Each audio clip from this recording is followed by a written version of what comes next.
Hi, Anabela. Hi Tessie, how are you? I'm really good. It's such a pleasure to have you here on Zoom o'clock today. So, for everyone who does not know Anabela yet, she is, in my opinion, the world's most innovative jewelry designer. But let not me, but her tell you why. Thank you, Tessie. That's so kind. So I've known Tessie for several years now through a women's networking community, and I think what I would really want to share with your audience is perhaps maybe my story of how I became a jewelry designer and how I arrived at it. Because originally I was born in Hong Kong, where I grew up until I was 10, and then my family moved to Paris, and my sister and I attended boarding school in the UK.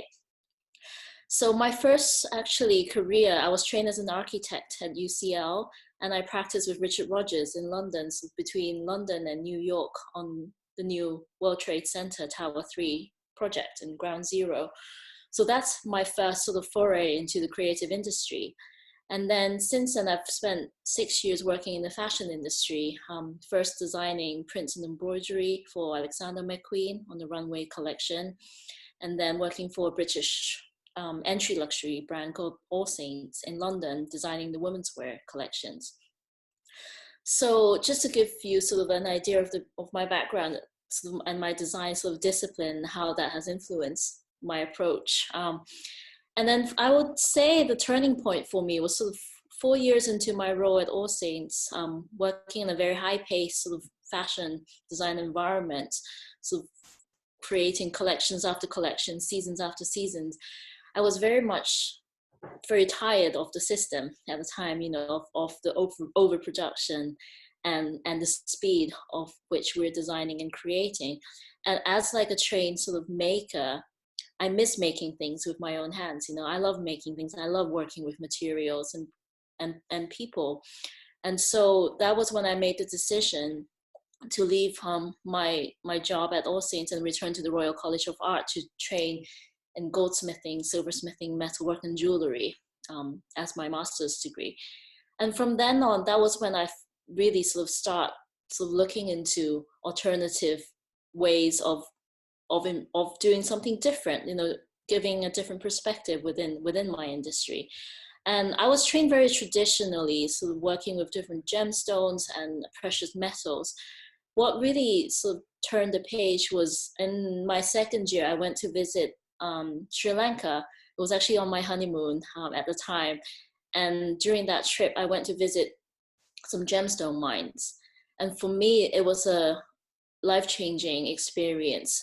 So seeing the conditions of how people work, the disparities between these millions worth of precious things, precious gemstones, and yet the life that the people led who were mining these stones were so different to what when you see them in a beautiful sort of store worn by wonderful sort of ladies. And so this disconnection was heartbreaking. And that was the point when I started to do my research into alternative materials, predominantly laboratory grown and created gemstones. So gemstones cultivated in the science lab rather than mined from the ground, without the untraceable provenance associated with the mining industry. And so as a young designer, it was something that I was very excited about. How am I able to offer equally flamboyant, dramatic, and beautiful jewels, yet offering them at a price point that has never been possible before, and at the same time working with new innovative materials that are better for the planet and for the people. And so that was how I sort of began about 6 years ago. And since I launched my brand on graduation. I was very fortunate to have a handful of awards who supported me. So awards from Vogue Italia, who sponsored my first show in Milan and in Dubai. And I had an award from the British Goldsmiths Craft and Design Council, who then supported me with my first studio at the Goldsmiths Centre in Hatton Garden in London. And so I started with an e-commerce platform that I built myself, learning from YouTube, how to build a website. and it was very much I was working on my own, as a solo sort of team. And we've grown since then organically, which is always something that I'm very sort of excited about, is to grow organically through word of mouth. And so as a brand, we don't do any advertising or marketing in that sense, and everything is very organic. And it was really a turning point for me when I started seeing sort of a lot of Hollywood celebrities who would be wearing my pieces to important events.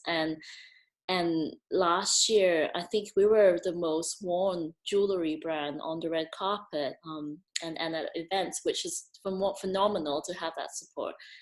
And so to interrupt you very briefly, because I'm getting very excited about that. So talking about celebrities then, firstly, well, who was wearing you already, and which one was the most exciting for you, where the little Anabela came out, where you were like, wow, that person I have been following that person for so long, I think the first sort of like really major celebrity who wore my piece was Lady Gaga. I think she was attending an event in New York. It was a Frank Sinatra tribute event in New York City. And I think at that time, I was pinged an image, on social media. I didn't even see it first. I mean, somebody sent it to me because they saw her wearing them. And for me, I literally jumped out of bed. I was like, oh my God, I'm like screaming, because when it's so organic, you just never know, who will be wearing your pieces. And since then, I've created a lot of pieces for Rihanna, which I love. One of my favorite pieces were the script earrings I made, which she wore to open her Fenty fashion show in New York last season, which I thought the show was groundbreaking. It was so inclusive and it was so beautiful. And she opened the show in those earrings. And I've since made pieces for Beyonce, for Julia Roberts, for pretty much there's been so many people who've worn my pieces, and every single time it's just as exciting, to be able to see actually a piece come to life. It's when somebody wears it, that's when the magic happens, and see them glow. Well, I must confess, I personally have as well some of your pieces.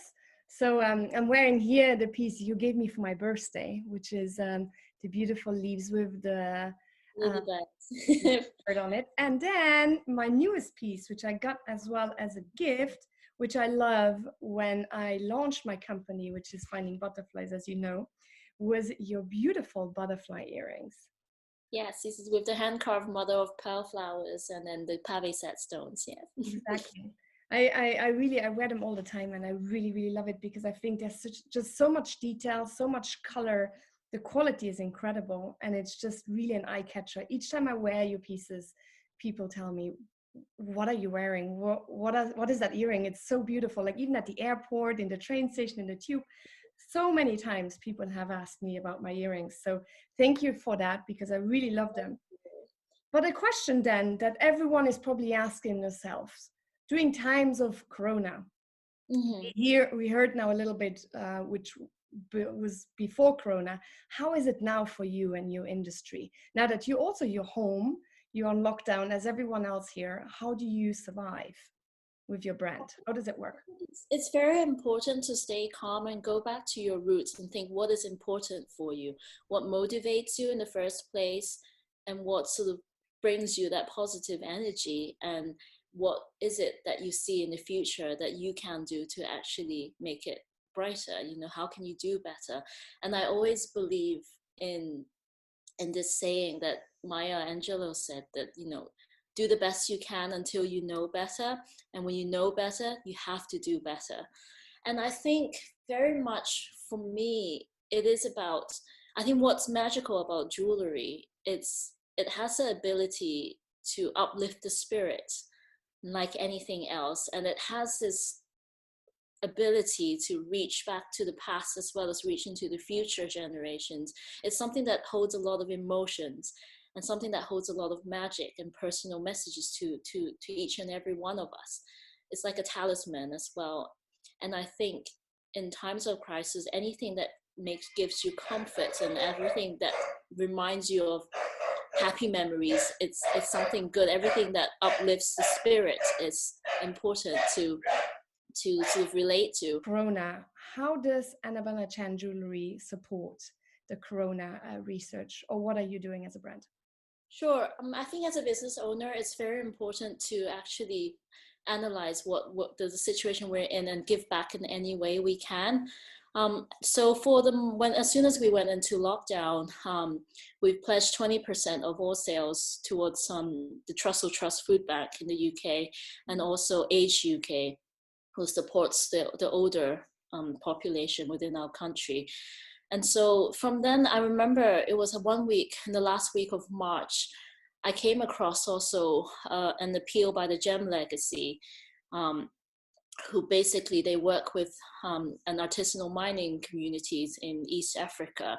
And they were having a very emergency appeal. Basically, there's a school that they work with 256 children who, due to the school closure, they were at risk of malnutrition without the supply of school lunches, which were sponsored by government in the past.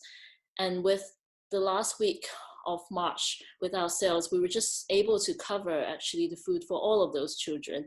And so I just contacted them. It's something that I actually read on social media, and I sent a direct message to the Gem Legacy sort of director and said, we want to help, and we can. Whilst we still can, I think it's important to do what we can. And so I was very fortunate to be able to do that for them. And I think as the pandemic sort of unfolds, we are constantly sort of looking and seeing if there are any ways that we can help, or to say thank you to the frontline workers in any way we can. And so I'm working with my sort of husband, looking at 3D printing sort of visors and masks. Like, anyway, I think everyone will dig deep to see what skills they have to offer, and it is about sort of doing what you can, I think, in times of crisis together.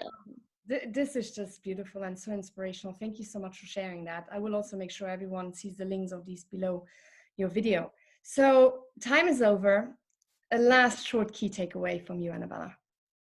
I think in whatever industry you are, it's always about learning from the past to offer a different perspective in the present, always in mind for a better future.